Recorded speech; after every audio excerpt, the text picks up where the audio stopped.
Welcome back to my channel. My name is Sakshi. Hope you all guys are doing well. So आज के video में मैं आपको ऐसी 10 टिप्स एंड ट्रिक्स बताना चाहूँगी जिससे आपको हेल्प मिलेगी इंटरव्यू क्लियर करने में। So let's get quickly into the video. पहला point is prepare some answers. Whenever you go for the interview, prepare some answers कि कंपनी आपसे क्या क्या पूछ सकती है इंटरव्यू में, उससे रिलेटेड कुछ आंसर्स आप पहले से ही प्रिपेयर कर लो, जस्ट फॉर योर नॉलेज। कि हाँ, आप जब वहाँ पे जाओ तो आप बिल्कुल ही ब्लैंक ना दिखो, आपको कुछ ना कुछ पता हो जो भी वो पूछें। जैसे अगर आपको अपने आप को तुरंत इंट्रोड्यूस करना नहीं आता है, आप वर्ड्स नहीं ढूंढ पाते हो, तो just write some lines and learn it. कि अगर वो पूछे कि tell me something about yourself, तो आप कुछ ना कुछ बता पाओ बिना हेजिटेट किए, right. The second point is read your CV। जो भी आप CV में लिखते हो उसको प्रोफेशनली लिखो and try to mention as less as possible, क्योंकि जितना ज़्यादा आप मेंशन करोगे उतना ज़्यादा आपके लिए ही डिसएडवांटेज है, because they will ask questions from your CV only. So read your CV कि आपने क्या क्या लिखा है point by point, and then वो अगर कुछ भी पूछते हैं आपको आपकी CV से रिलेटेड, तो आप बिना हेजिटेट किए बता पाओ। The third point is perfect grooming. आपका ग्रूमिंग एकदम परफेक्ट होना चाहिए किसी भी कैबिन क्रू इंटरव्यू के लिए। जो भी उनका क्राइटेरिया होता है उसके अकॉर्डिंग आपका ग्रूमिंग मैच करना चाहिए। ऐसा नहीं है कि आप बिना आईब्रो बनवाए और हैंड्स में नेल पेंट नहीं है, वॉच नहीं है, लाइक बाल ऐसे वैसे बिखरे हुए हैं। नहीं, आप ऐसे नहीं जा सकते किसी भी कैबिन क्रू के इंटरव्यू के लिए। तो जब भी आप अप्लाई करोगे वहाँ पे एलिजिबिलिटी क्राइटेरिया के नीचे लिखा रहेगा कि आपको ग्रूमिंग स्टैंडर्ड्स मेंटेन कैसे करने हैं, आपको क्या पहन के आना है। तो they will mention each and everything, तो you just have to follow that. The fourth point is read the responsibilities. तो आप जब भी कैबिन क्रू इंटरव्यू के लिए अप्लाई करोगे किसी भी एयरलाइन की वेबसाइट से, तो वहाँ पे लिखा रहेगा रोल्स एंड रिस्पॉन्सिबिलिटीज। आप अगर कैबिन क्रू बन जाओगे तो आपकी क्या क्या रिस्पॉन्सिबिलिटीज होंगी और वो आपके अंदर क्या ढूंढ रहे हैं, लाइक आपका क्या रोल होगा कंपनी के लिए, आपकी क्या क्या रिस्पॉन्सिबिलिटीज होंगी जब आप फ्लाई करोगे या ऐसा कुछ। तो बहुत सारी चीज़ें डिटेल में दी हुई होंगी, तो you have to read it, क्योंकि वो उससे भी पूछ सकते हैं okay you came to give interview, so tell me about the roles and responsibilities of a cabin crew. Then the fifth point is actively listen others. आपको सिर्फ जैसे बहुत सारी एयरलाइंस GD कराते हैं, ग्रुप डिस्कशंस। जब भी आप जाते हो किसी भी GD के लिए, try to listen others view points अपने व्यू पॉइंट्स रखने से पहले, क्योंकि वो लोग आपकी ग्रुप बनवाते हैं और वो ये नहीं देखते कि आप GD में कितना बोल रहे हो, वो ये देखते हैं कि आप कितने अच्छे से सबको सुन रहे हो, कितने अच्छे से आप सबको बोलने का मौका दे रहे हो, तब आप अपनी बात रख रहे हो, राइट। तो इस तरीके से दे नोटिस ईच एंड एवरीथिंग। अगर आप बीच में किसी को इंटरप्ट करोगे तो उसी time they will reject you. वो आपका आंसर भी नहीं सुनेंगे, वो आपको बोल देंगे कि आप जा सकते हो।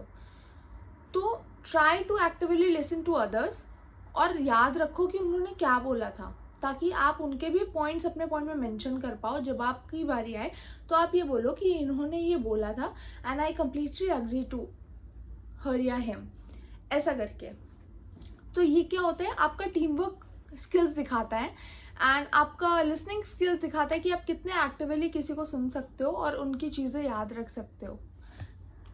Then the six point is be confident. आप कैबिन क्रू के इंटरव्यू के लिए जा रहे हो तो you have to be confident, क्योंकि वो कॉन्फिडेंस, फ्लुएंसी इन लैंग्वेजेस, यही सब देखते हैं। तो if you are not confident, you are hesitating, ऐसे करके आप बात कर रहे हो, तो they will not select you. बहुत सारे लोग जो होते हैं वो आते हैं एंड दे आर कॉन्फिडेंट, तो they will prefer them, not you. तो you have to be confident while speaking. And the seventh point is sit straight. Like you don't have to lean like this and talk. You have to be sitting straight and then talking to the HR or anyone else in the interview venue, because they are noticing everything, your hand gestures and all.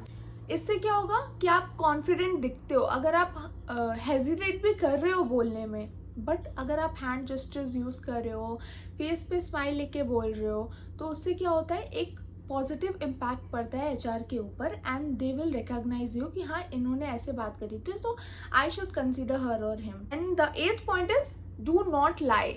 Do not lie about your self, do not lie about your CV. Like आप बोलते हो कि my hobby is dancing, I am a very good dancer, तो वो आपसे dance करने तो नहीं बोलेंगे, बट वो बोलेंगे कि अच्छा आप कौन सा डांस करते हो, आप कितने साल से डांस कर रहे हो, and they will ask a lot of questions about you from that particular point which you have mentioned, क्योंकि उनको भी समझ में आ जाता है. They are taking interview since many years, so they get to know very easily that people are lying और not. तो अगर आप लाई करते हो, अगर आप झूठ बोलते हो अपने CV में, तो they will find out that you are lying.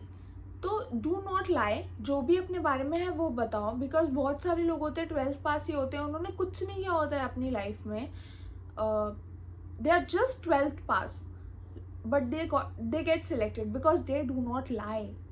They tell the truth about themselves, and they are confident, they are brave, and they are like they do not hesitate while talking. So most of the people prefer them. Then the 9th point is do not discuss about the salary, future plans and vacations. अगर वो बोलते कि why do you want to become a cabin crew, तो आप ये मत बोलो कि I really love to go on vacations and I will be traveling for free while being a cabin crew. Like these kind of answers you don't give, because it gives a very negative impact on the HR कि हाँ इसको तो बस घूमने फिरने से मतलब है, इसको कैबिन क्रू सिर्फ अपने पैशन या इसको पसंद है इसलिए नहीं चाहिए, इसको सिर्फ ट्रैवल करना है फ्री का इसलिए इसको चाहिए, राइट. तो this gives a very negative impact on HR. So please don't give such kind of answers कि मुझे ना मैं फाइनेंशियली बहुत वीक हूँ इस वजह से मुझे ये जॉब चाहिए. Don't mention your financial condition in front of HR. Don't confront your vacation plans in front of your HR. Just don't. And don't discuss about the salary. The last and the final point is be aware about the company. They will ask questions about their company ki you want a job in our company, so what do you know about our company. They will ask such kind of questions, right. कि हमारे company को आपने हमें ही क्यों prefer किया, बहुत सारी airlines हैं. सो बी अवेयर कि उस कंपनी ने क्या क्या किया है, कब इस्टेब्लिश हुई है, उसका CEO कौन है, किस चीज़ में वो कंपनी आगे है, राइट. पैसेंजर्स उसको क्यों पसंद करते हैं, आप उसको क्यों पसंद करते हो. Make answers for your self. कहीं से कॉपी मत करो, खुद सोचो कि क्या आपको बोलना है, then give your answer and do your best in your interview. All the best to you guys. अगर कोई भी और query हो तो you can ask in the comment section below. I'll be more than happy to answer all of that. Thank you so much. Bye bye.